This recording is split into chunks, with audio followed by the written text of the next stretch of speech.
that kid, I'm back to the beginning. Right back to that corner, surrounded by niggas trying to convince him it wasn't worth it, but he hurting. And them youngins remember him on the come up when business was over flooded and snitching was always dealt with. Before we get started, I'd like to give a special shout out to our sponsors, Pioneer Elite Care. And if you're in the market looking for a job, they're always hiring. We're looking for good, credible, honest people. Please stop by and sign up. If you're looking to change your home healthcare, please check out Pioneer Elite Care. This is a great company with great attitudes. Check them out. How we doing today, folks? Welcome to Season 3, Episode 3 of Just Conversation, No Interviews. Today, I have the wonderful job of having a conversation with Reggie Dudek. Met this young man scrolling across Instagram, a couple conversations in the DMs, checked out his music, and the guy's very interesting. So today I said, hey man, let's have a conversation. So Reggie, how you doing today, man? I'm counting on my blessings, man. Counting on your blessings. First, let me thank you for coming. Thank you for your time. Oh man, thank you. Take it easy, man. I'm sorry about that. Yeah, this man's fresh off surgery, and I keep, shaking his hand too hard, man. We're gonna do the fist bump next time. My fault, man. Boom, there we go. So let's get into it, man. You're from Philadelphia. West Philadelphia, born and raised. Okay. On the playground. Okay, all that good stuff. Spent most of my days. Okay, my man. So where were you educated at in Philadelphia? The streets. The streets? Yeah. No schools. You just came out the womb. And I jumped off the porch and it was over with. Man. I mean, I went to elementary school I got kicked out of Bryant. Third grade. I brought a knife to school. Okay. Ended up graduating from Hamilton. Then I went to Sayre. I got kicked out of Sayre the first week. Okay. Somebody put a kick me sign on me, and I did martial arts. So I really kicked them. I showed them some kicks. So you did martial arts? Yeah. So they sent me to Turner. You know what I'm saying? Then I went to Bartram. Graduated from Paul Robeson. So you did a whole tour of every school in Southwest and West Philadelphia? Definitely. Because you did the whole tour. So and how long? So you say you was doing martial arts. How long have you been doing martial arts? 20 years. 20 years? Yeah. Let's rewind a little bit. What made you bring a knife to school in third grade? Man, it was, the true story was about the lunch lady didn't let us get a second lunch. Okay, so you was going to stab the lunch lady? So I guess it was that we had it that hard that, you know what I'm saying, I was going to show her how hungry I was. So in your mind, you were ready to go against this lunch lady for the second lunch. How old were you? I don't know, third grade. What's that? 8 years old. We're not gonna stay on it, but this is a good point. So at 8 years old, you were ready to fight for this food.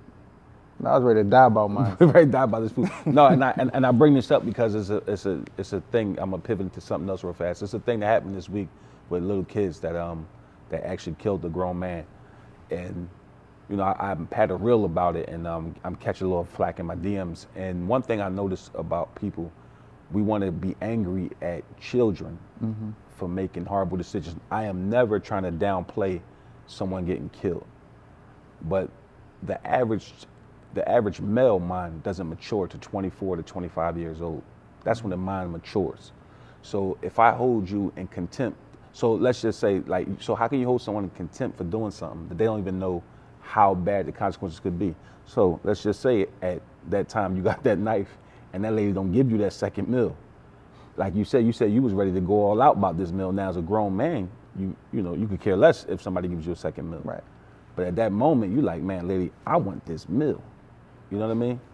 So it's crazy. It's funny, how life goes where, when you're young, you can be so irrational.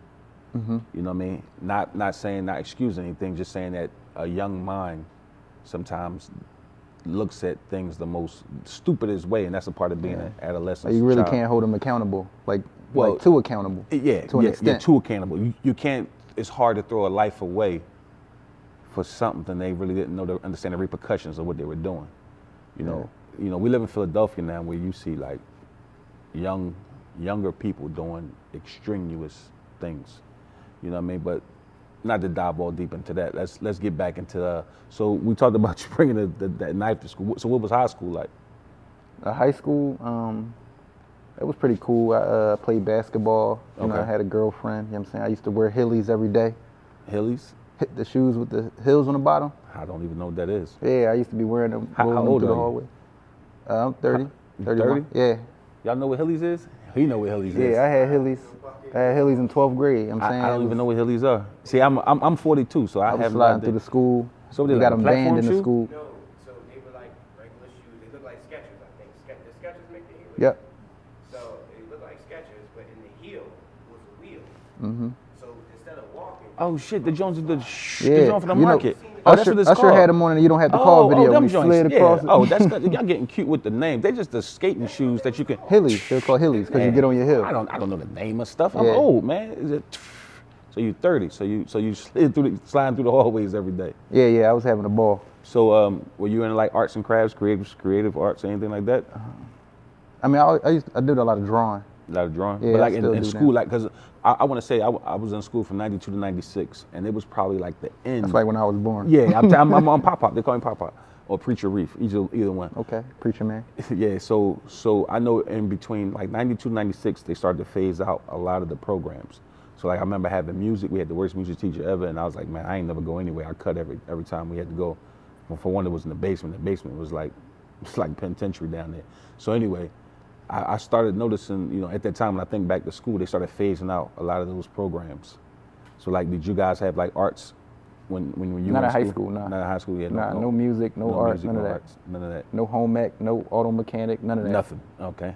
No shop class, nothing. And what high school did you graduate out of? Paul Robeson. Paul Robeson? It was Bartram. It was the Cato building, Bartram Human Services. Like I was Cato like, as in the bad school, Cato? yeah, it was on you was- 40th Street. Nah. It was Okay. The 10 trolley. I think the 10 trolley take you. No, that's D-Lice. That's one of them schools. no, it's like 40th and Market, like right there. 40th Market. Okay. Yeah, 41st and Ludlow. Okay, gotcha. Yeah, we actually fought for the school to change the name to Paul Robeson. Like I was Okay. like the first graduating class of Paul Robeson. Okay. You know, Paul Robeson was like a black Yeah, activist. You know, I know Paul Robeson is. Oh man, hey man, preach Yeah, your I'm reef, saying. baby, preach your reef sorry for to yelling. the people, to the people. You know what I'm saying? But no, okay. So you were part of the people that fought for that Yep. name change. Okay, and what inspired that? You have a strong background in African American history. I think it was my principal who sparked it. But Who sparked it? Yeah, Okay. it was my class was. I guess a bunch of rebels. Everybody. Bunch of rebels, bunch They of just wanted to fight against something. You know what I they mean? call them Stand for something. rebel I guess. rebel rousers. Yeah. It would, rebels with no cause. yeah. They just But the cause guided was to us get the name basically. changed. That was once we got some direction up under us. Okay, so when did your bug for music and art? When did that start to hit you? I went to college. I Okay. went to the University of Toledo. That was like the only college campus I even visited. Okay. So saw the campus. It was like summertime. It was beautiful. I didn't It's know out- how it's out of cold it state. get there. Yeah, it's out of state. That's I didn't know how expensive. cold it get. Yeah, it was. Yeah, that's why I ended up transferring back. But yeah. not before like getting some girl pregnant. You know what I'm saying? Okay. And Okay. some girl from Cleveland, Ohio. So that's like Okay. my second home now. Oh yeah. I just Back and forth all the time? Actually, that's where I had my surgery at out there. Yeah. In Toledo. No, and actually in Akron. In That's Akron? where my surgeon was. Yeah. Okay. Shout out to my surgeon. Did a great job. Great job. You know what I'm saying? My hand is. I already had mobility. I only had the pins out for 7 days. Okay. Yeah, I was just in Toledo in 2020. I lived in Monroe, Michigan, and Toledo had a Walmart over there, so I would travel.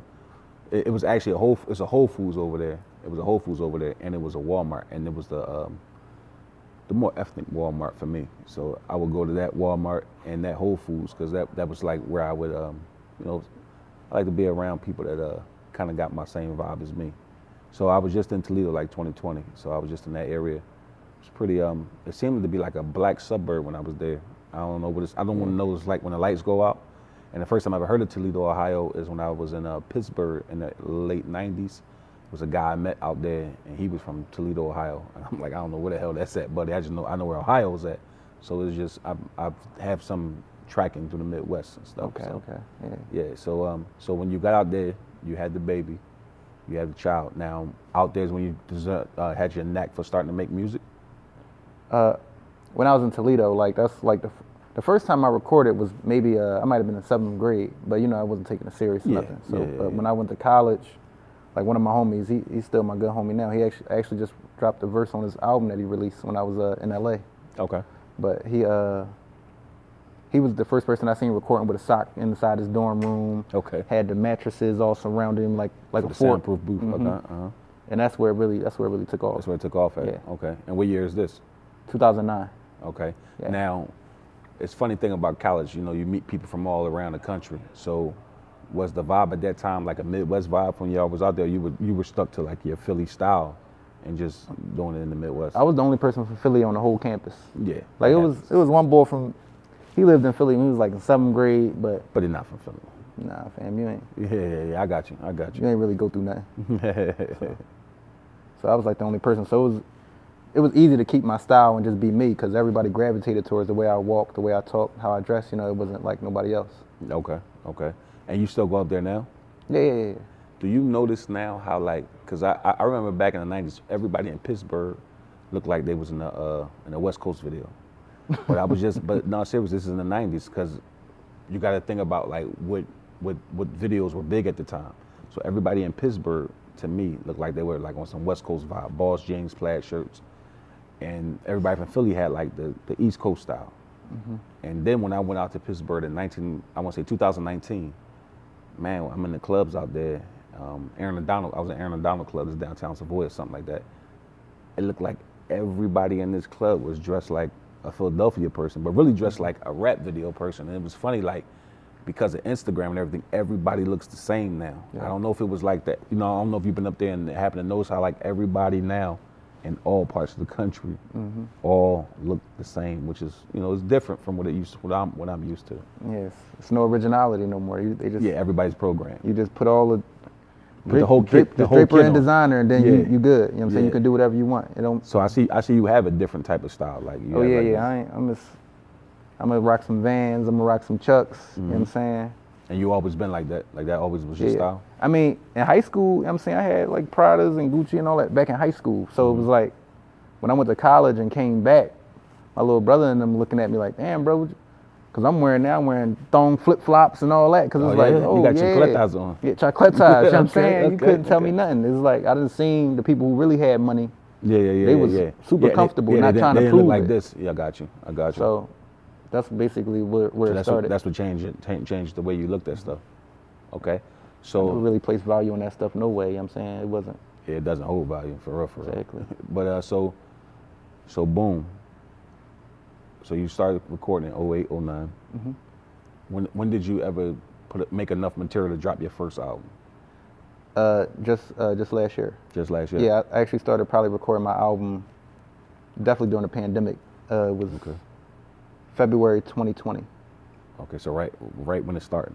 Yeah. Right when it started. When we don't even really know what this thing is. Yeah, I had a viral infection, November 2019. Me before too. Before COVID came out. Me too, pimp. I When swear it was to God, it's a viral infection. I swear the joint hit me. It was crazy in my throat, crazy cough and everything. I had these little yellow pills from the doctor. They gave me little pills to take, like little gel pills. Mm-hmm. But yeah, I swear that was COVID, man. A couple weeks later, then COVID came out, right? 2 months later, it came out. Exactly. I had it November 16th. I had it November 16th, and I felt like I was about to die. No lie. But you know, when I think I was like the same time when I had it. So when you take the COVID test, you leave a dot. It's a dot that COVID leaves in your body, let you know if you ever had it before. And I didn't have it at the time when the test really got good. But I swear, like what you just saying, it was a hell of a viral infection running around in November 2019. So you're recording the music in 2020. So now this is the first time you really got time to just lock in and to go hard. And really just focus. Like with my album, that was like the first time I ever focused in my life. Like honestly saw something all the way through. Mm-hmm. And it was actually something that I loved doing. Okay. Like I love music, I love the process, I love sequencing the songs, and because I literally every song I recorded, there's a few songs that didn't make the album. Okay. They're not gonna go on my next album either, but maybe a project after that or something before my next album. Lost tapes of Reggie, you know what I'm saying? Yeah. You always do lost tapes. When you record, now do you have to have everything mixed and mastered, or do you do everything in-house yourself? What's your process with that? I record with my producer named Danielle, the engineer. Mm-hmm. I normally just do everything with her. So even if I just record and I had a song to listen to, and I'd be like, okay, maybe we should add this to this song, maybe we can do this. Maybe I'll put these vocals down before we go into the mix and mastering process. Okay. So now you're an artist, so you make music, all right? But somewhere in between making music, you are a family man. You have how many children? 2 daughters. 2 daughters? Yeah. Okay, and roughly ages is somewhere in 11 and 3. 11 and 3. Yeah. Okay. So now only got one baby mom. So how do you balance the artist life with being the father that provides also. You know what I mean? So you take being a father serious. Definitely, correct? definitely. Yeah. So I'm quite sure that, you know, the time for them and the time for your art, time for whatever you do to provide for them, how do you balance all that? It's a struggle, honestly. I guess prayer and just faith in what I'm doing, that I'm doing the right thing. Because, you know, the plan is for my daughters to tour with me as I'm touring the world doing my music. You know what I'm saying? They in arm's length, getting homeschooled, that kind of thing. You know, my closest friends and family being there. So that's what I'm pushing towards. That's what I'm working towards. It's definitely a struggle. It's definitely a struggle. It's funny with me about the music business. One thing I've seen from the little bit I've been around it, it's like almost like whenever somebody gets signed to something, they make sure they try to separate you from the people that's closest to you. So, you know, I hope you have all your full safes and set so that when they come in and try to do that to you, you'll be able to be like, nah, we're not doing it. I survived the hood, you know what I'm saying? I didn't did enough compromising in my day. So I'm saying that it's no need for me to compromise anything moving forward. Okay. I want to jump back to the karate, so the martial arts. Yeah. You're like degrees black belt or something? What exactly are you? I'm not a black belt. I was supposed to be a black. Well, my good friend of mine just told me what's supposed to be. What did that even mean? So I'm scheduled to take my black belt test at the end of the summer. So. Okay. And that's what you're going for? Yep. Okay. And did that ever, the breathing, the meditating, did that ever like keep your temper at a certain level? Like was that ever something you used to keep yourself calm or? Nah, not really. Not really? I was a wild kid, so like just being in karate, I guess, martial arts, I was saying before, like the opportunity cost of being there. Like some of my friends, you know, they lost their lives being in places I would have been if I wasn't in karate. Okay. But I was always good, you know what I mean? I was good at fighting and sparring, so I never really took it serious, but I just was good naturally, like just talented. So like I never lost a sparring match on the tournament level. And that's just like not even practicing when I get home, you know? When I get home, it's back outside, So you're a naturally competitive person? Naturally, yeah. Okay. You played any sports or? Oh yeah, like baseball, football, basketball, yeah, everything. Baseball, Soccer. good. You got good hand and eye coordination? Definitely. Okay. Yeah. Okay. Badminton. Badminton, you're nice with it. Ping pong, I see you got the tables over here. Yeah. Everything. Yeah. Okay. So let's get into this album, the songs you sent me. The songs, I want to say Off the Black. Off Black? Off the Black, I'm sorry, Off Black. Off Black, I noticed when I watched the video, it reminded me of like a revolution going on. So give me, what was the thought? Did you direct the video for one? Basically, yeah, I just gave direction to Give direction Ty the how you camera. wanted, Ty, to my guy Ty. But the idea was definitely. Yeah. So what was your thought process going to Off Black? That was literally the thought process. It was revolutionary. You know, like I said, I was a wild kid. A lot of my friends lost them to gun violence. Just not knowing which way is up, kind of thing. You know what I'm saying? It was kind of like hood mentality. Everything's backwards. You know what I'm saying? It's everybody in the streets encourage you to do the thing that's like detrimental to your health. You know what I'm saying? So it's like, it's just to break you out the mental chains of anything to break a nigga out the chains is what the songs say. It's like literally just a way of thinking.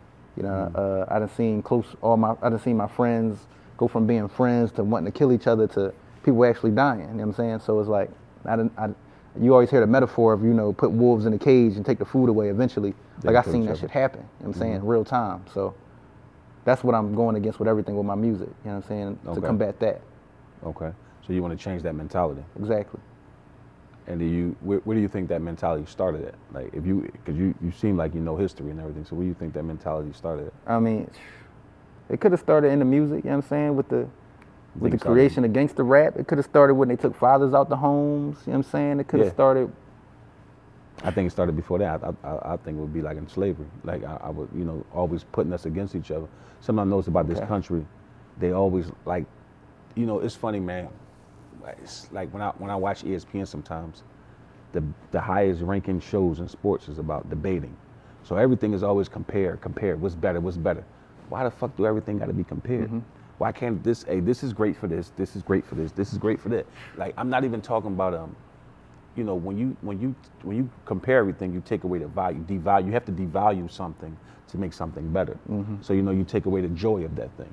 So you know, that's one thing I hate about this. Like, you know, oh, my team is better than your team, or you know, you got guys that's professionals that pay big money to little league sports teams for these little kids to come crack themselves up the head. No telling what type of problems they'll have later on in life, just to say, I got this trophy. No, I got this trophy. Like, it's, to me, it's buffoonery. Yeah. You know, I mean, the children I helped raise, they did participate in sports, but it was never like, this is going to get you out the hood. You know what I mean? This was like, hey, this is for you to burn off some energy, but this ain't going to be end all be all. Like, you're going to do some acting, you're going to do some public speaking, you're going to do a little bit of everything. Right. Because you're going to be a full human. You're going to know how to control these things that God put in these bodies of ours. You know what I mean? So, like, I like that your music is fighting against it. So that's what caught me. But like, sometimes it just seemed like that. Yeah, it's almost like the wolves in the cage. Definitely the wolves in the cage. Yeah. Definitely. So the next video I saw yours, I liked a lot, was Reggie. It felt real big, like you was like in LA or something. Like, what was the thought process in that video? Well, Raging, that was the first song I recorded for my album. Okay. Dope blue jacket too. I don't know what that was. Oh, that's my homie clothing line. Yeah, Keep yeah. Chasing. Yeah, Keep yeah, Chasing clothing, man. Go tap into that. KeepChasingClothing.com. They Yeah, I moving like serious. that He just got a jacket, store yeah. in the mall. He been doing his thing. That's my guy from West Philly. Okay. Stand up. What mall? Big Chaser. Wolf Chase Galleria in Memphis. Okay. Yeah. Yeah, that's my guy. But yeah, the Raging, that was like, that's my baby. Like, I had that. I think I had the verses for that for like 2 years. Okay. You know, and then I finally heard the beat. One of my good friends, Silver, he made that beat. And then I shot the video on the Hollywood Walk of Fame. And that was basically about, so the song is basically me understanding the hood. Like, damn, the cycle of the hood is continuous. Like, everybody end up cracked up or dead. You know what I'm saying? It don't matter what you doing. You know what I'm saying? You just seen the biggest person turn to the smallest person. Like, it was nothing. You know what I'm saying? It, like, I leave the city, come back. Damn, this happened now. Damn, it seems like it never ends. All bad news, bad news. So that's why I wanted to shoot on the Hollywood Walk of Fame. Like, we here now, you know what I'm saying? We made it out the hood, at least figuratively. You know what I mean? You gotta speak it into existence. You gotta see it before you actually do it. So that's why I want to do it. I want to do it there. Okay. Just to show that you can get away. Okay. So when it comes to other music, what other music do you listen to right now, if any? What artists may you? I mean, I'm listening to, like, I guess, artists in my realm. Like, one of my favorite artists right now is Luke. It's like one of J. Cole artists. Like, he's from like Charlotte, North Carolina. Okay. Like, we kind of got like a similar story. You know what I'm saying? He rap about his daughter. He real transparent. I'm saying, like he dropped a song called Life. And like the first line of the song, he say, my daughter called me crying, say she missed me, so I just cried with her. It was like, oh yeah, I can dig this. You know what I'm saying? It's not. You can identify with that? You felt that feeling before? Definitely. I can identify that with my daughter texting me, Father, someone needs to be humbled. Literally, you know what I'm saying? And I text her back, okay, I'm in Philly, I'll be there in a few days. Okay. But, you know, just that transparency of, like, the struggle of being a father and trying to figure it out and just knowing what you want to do. So your kids live in Ohio? Yeah. Okay, both of you just saying. Yeah, okay. yeah. And do they come down summers or anything, or they stay in Ohio and you more so go to them? I'm more so go there. You know, I'm still building my foundation the way I wanted to really usher them into everything that I got going on. Okay. Would you rather? It's a lot of tension with me and my baby mom too. You know what I'm saying? So. Part of life, man. Mars and Venus. That happens. That happens. Would your goal be for them to come to live with you down here, or would it be for you just to go up there and live and have a separate? No. The goal is, you know, the tour life. Tour with you. Yeah. That's the live in motion. But at some point, tours stop. Oh yeah. But so I'm saying, when tours stop, we might have a compound in Ghana or something. You know what I'm saying? We ain't. We thinking outside the box. So you outside the the box. Traditional thing is like, so. it's kind of, you know what I'm saying? We ain't doing that. Okay. That's hard work. Okay. That's the slavery. That's back in slavery. You putting yourself back into slavery in the system and back into the shit that we're trying to break out of. Okay. So do you like collaboration as far as like working with other artists, or you rather just work by yourself as far as music? I mean, I love working by myself, but the collaborative thing is so crazy, just being around other people and just hearing somebody else's perspective and it just giving you another spark, or vice versa, you know? Like I was just with my homie Marcy Fax. He about to be on my new album. He was I had a band or whatever. He was a part of my band. We just was writing a new song like 2 days ago. Cause I was just in Cleveland like 2 days ago. Okay. Yeah, I just touched down. And like the first line he says like it's about chess or whatever. The first line he says something about like a chess line.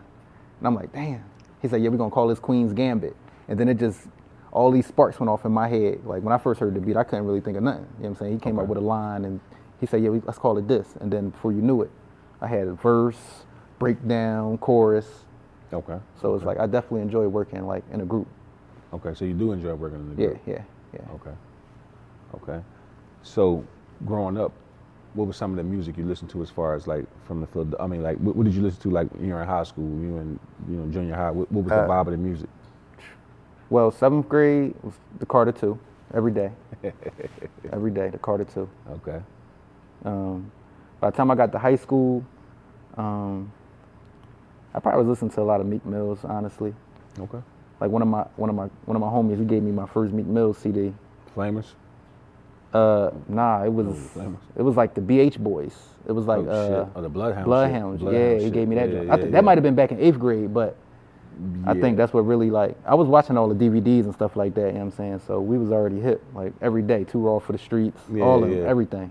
Yeah. Concrete Jungle, everything you could think of, we was on them Jones. So like Joey Jihad. Joey Jihad, NH, Cheek Raw, Vodka. Okay. Hollow Man, all of them. You know what I'm saying? Reed Dollars. So they was more so they weren't your inspiration. They just was what was entertaining you at the time. They definitely was entertaining. They definitely was having fun with it. It just let you know how much talent was in the city without even realizing what was going on. Okay. So what about like a Black Thought? Did you ever get into Black Thought? That's my guy. Black Thought is the first person that responded to my DM. For real? I DM'd him. I'm big homie, peace and blessings, peace God. I'm saying, I want to send some music to you. He like, all right, bet. Literally. You know what I'm saying? I said, what's a good email? Send me his email. I'm saying, sent him the song. You know what I'm saying? So, and that was 2 years ago when my shit was trash. So it's like, man, like, but yeah, that's like, he's probably like my favorite rapper of all time, hands down. So that's somebody. Can't nobody really put it together the way he put it together. Like, Yeah. I've seen him. He's definitely a master at his craft. Definitely a master at his craft. And that's you're working to get even better than that. To go in that direction to be the best Reggie, pretty much. For sure. So, where would you like to take this music? Like, if somebody came up to you, would you want to be independent or would you want to be signed? I mean, either way, it's about ownership. Okay. So if we sign a partnership deal, and stay independent, you do something with distribution, it's all about ownership. So I want to own my stuff. I want to leave something for my children, stuff like that. So. Did anybody ever tell you, ownership 100% of nothing is nothing? They ever tell you that? Definitely. Okay. I see what that look like. That's what I'm working with that right now. You know what I'm saying? That's how I'm building everything from the muscle. So. Okay. I'm saying. So what about like with artists? Sometimes I notice it's do or die. Do or die. So sometimes I see some of the people that's like completely some of the most intelligent people I've ever seen in my life that could probably be great at anything they ever wanted to do in life. But they're so hell bent on just the stage and the allure of the stage and the allure of the music business, that they forego a way they may have had to pivot from out of music, then go back to something else, to go back to, like sometimes in this thing, you have to run, you have to do different things that if what you're trying to do is not working. I get you. Can't be a one-trick pony. Yeah, and you got to remember, like even a guy like you got a family to feed. You know what I'm saying? So like, sometimes artists be like, man, I take care of my kids later when I get on, when it blow, and then before you know it, 18 years went by, you still ain't blow. So now you done sacrifice your kids having a good childhood, being around you. I'm not saying it's what you did. I'm saying what I've seen other artists do.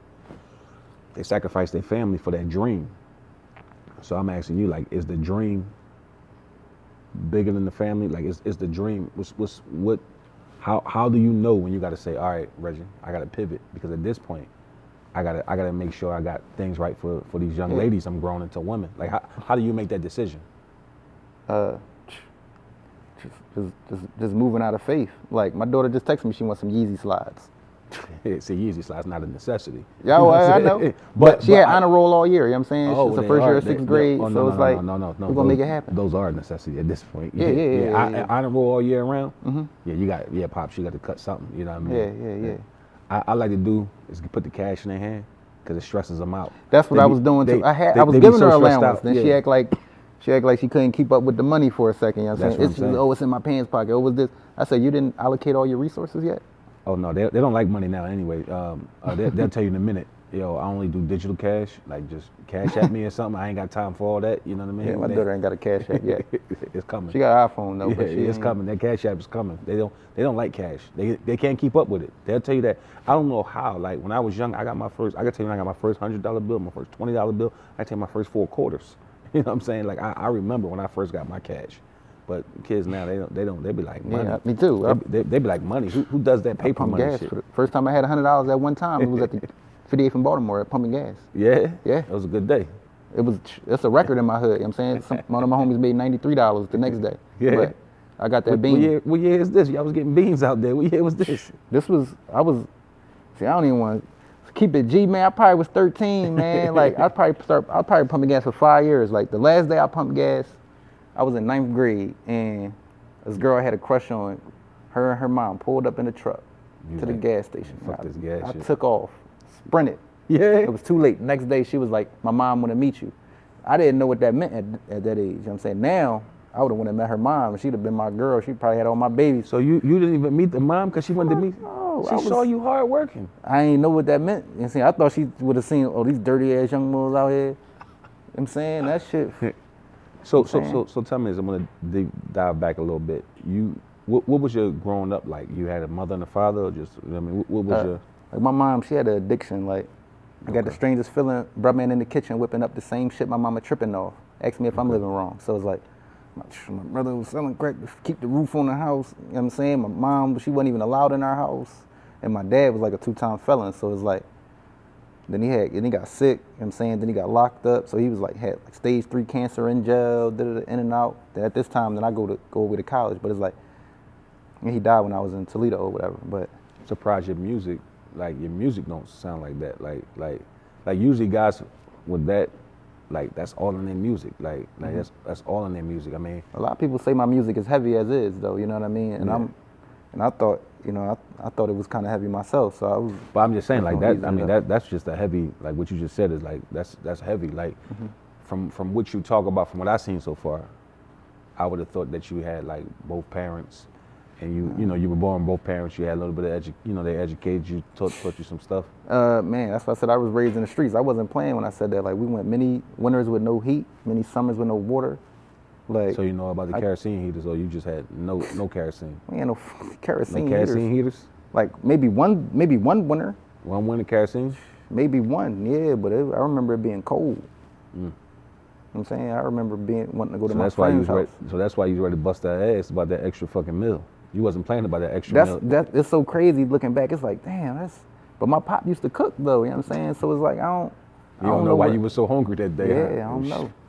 But if this bitch don't give me this meal today, somebody going down. Yeah, that's just embarrassing. Thinking like, damn, I was about to stab this lady about a second. Not embarrassing. Freebie? It's the things that you go through is the things that make you who you are, and it's not embarrassment. Actually, it's actually a badge of honor.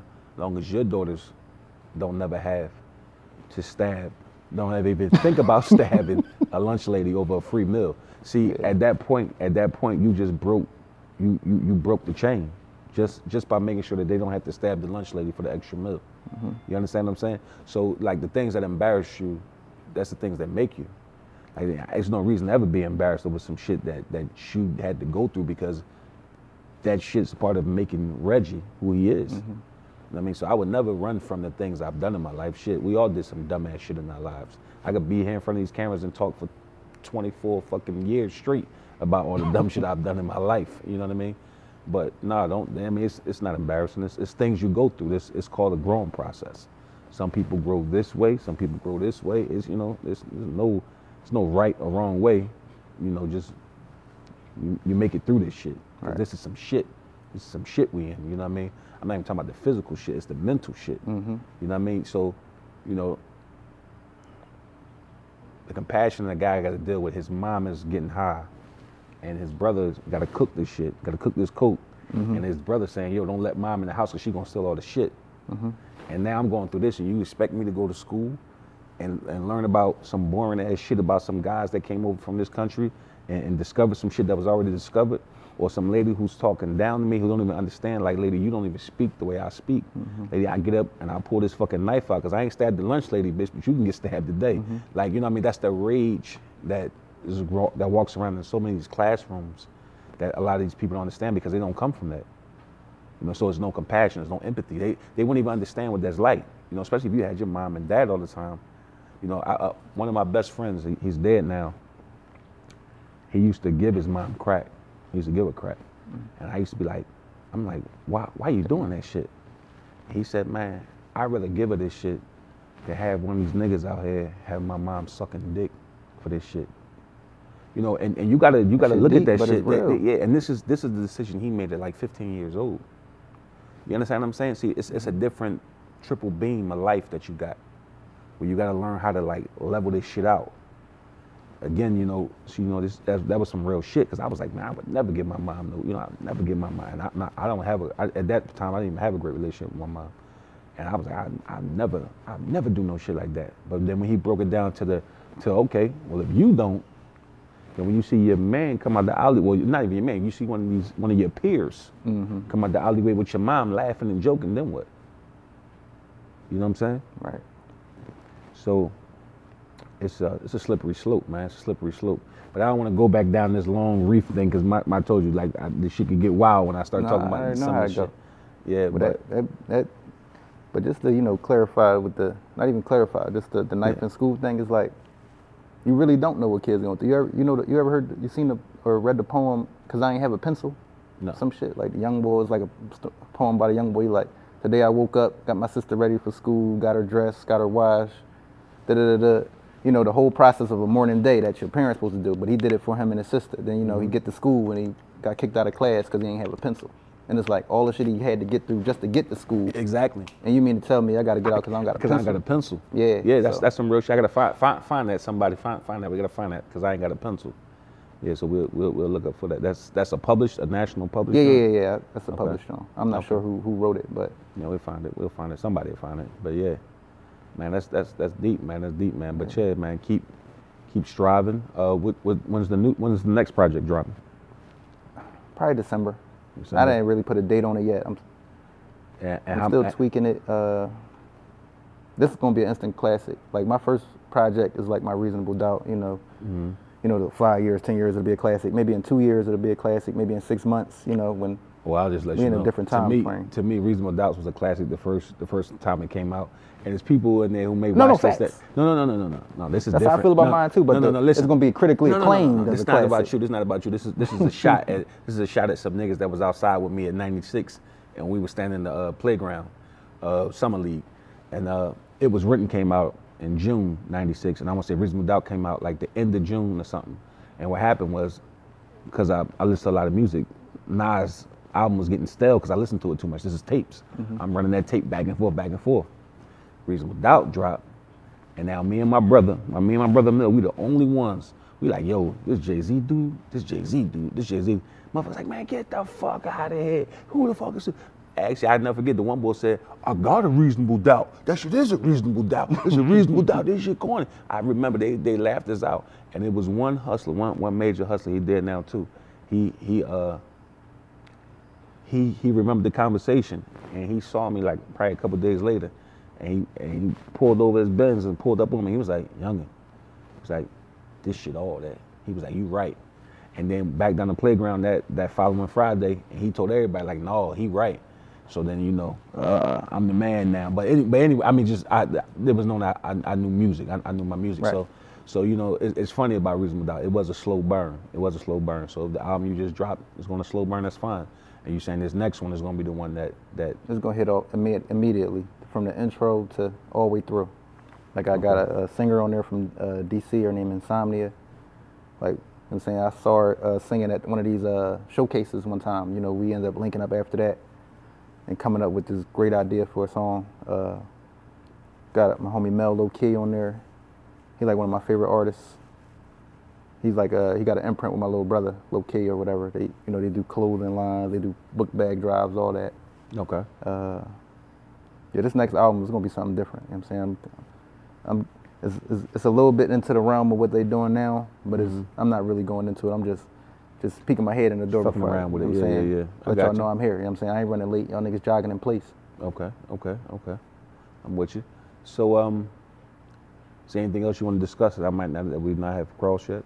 But just back to the break a nigga out the chains thing is like, that's really my whole movement. That's really everything I'm about. The undeniable, undesirables. You know what I mean? You undeniable is what that's the imprint I'm building. I'm doing my first festival this summer to combat the gun violence in the city of Philadelphia. Okay. Where's it going to be at? Pent Ridge Station. Okay. It's 5116 Pent Ridge, right behind the firehouse on 52nd Street. Okay. It's Sunday, July 31st. Okay. We're gonna have like my martial arts school gonna do a demonstration. Some of my old coaches from the POW gonna come out. High school coach gonna come out, bring his team. Have some live performances. Some I believe it's gonna be an author there, like a black author. Okay. They're gonna talk about their book. A few artists gonna do art installations. They're gonna be painting faces. Free water ice. It's all free to the community. So, Okay. And this is a collaborative project? Or that's all from the muscle. Everything from the muscle. Okay. Yeah. Okay. I just bumped into somebody randomly when I was just on my way here inside a seafood spot. This girl, she was like telling me about her nonprofit, saying so we might do a collaborate on it, but I can't really speak too much on it at this point. Oh, that's cool. That's cool. So you said July 31st? Sunday, July 31st, Pent Ridge Station. Okay. Make sure you let the people know. We're gonna definitely bring the city what is missing. You know what I'm saying? My city needs something, and we got what it's needing. So stay tuned. Okay. Tell the people how to get in contact with you. Let them know everything. I'm Reggie Do That on all platforms. One word, Reggie Do That. Spell it out politically correct. No DAT. We don't do that, but we really do that though. But Reggie Do That on all platforms. One word. All social media, everywhere. You know what I'm saying? My album, Kevin Love Janet.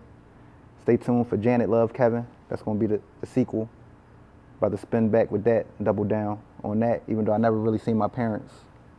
I never heard my dad ask my mom how her day was, ever in life. Never seen that. I just remember my dad saying she ain't supposed to be in here. You know what I'm saying? So, that type of lifestyle. But I'm still gonna stand on that, Kevin Love Janet, because I'm here. I got siblings. You know what I'm saying? My parents was married before I was born and divorced. Then I still ended up being born, and I got a little brother too. So it's like 2 babies. exactly. You know what I'm saying? I reminded them that they loved each other, and then my little brother came back, you know what I'm saying, 18 months later. So Okay. yeah. So Kevin Love Janet, you know what I'm saying? Love your woman. You know what I'm saying? We got our name from a woman, got our game from a woman. You know how it go. All right, folks. This is Sharif Hankins. Remember, check me out on Instagram. I'm about to start being on Twitter. Check me out on Facebook. Go to Just Conversations, Facebook, Just Conversations, Instagram. Every week we got reels coming out where I take on a subject from the city. But whatever you do, when it's done, like, share, subscribe. Thank you very much for your time. And Reggie, thank you. Give me a fist pump because we can't keep boom. And I will see you later. And always like, share, subscribe again. Thank you. The shirt I'm wearing today is I Am Worthy by Shay Johnson. She's also working on a book by the same name. So if you get a chance, check her out. I Am Worthy on Instagram.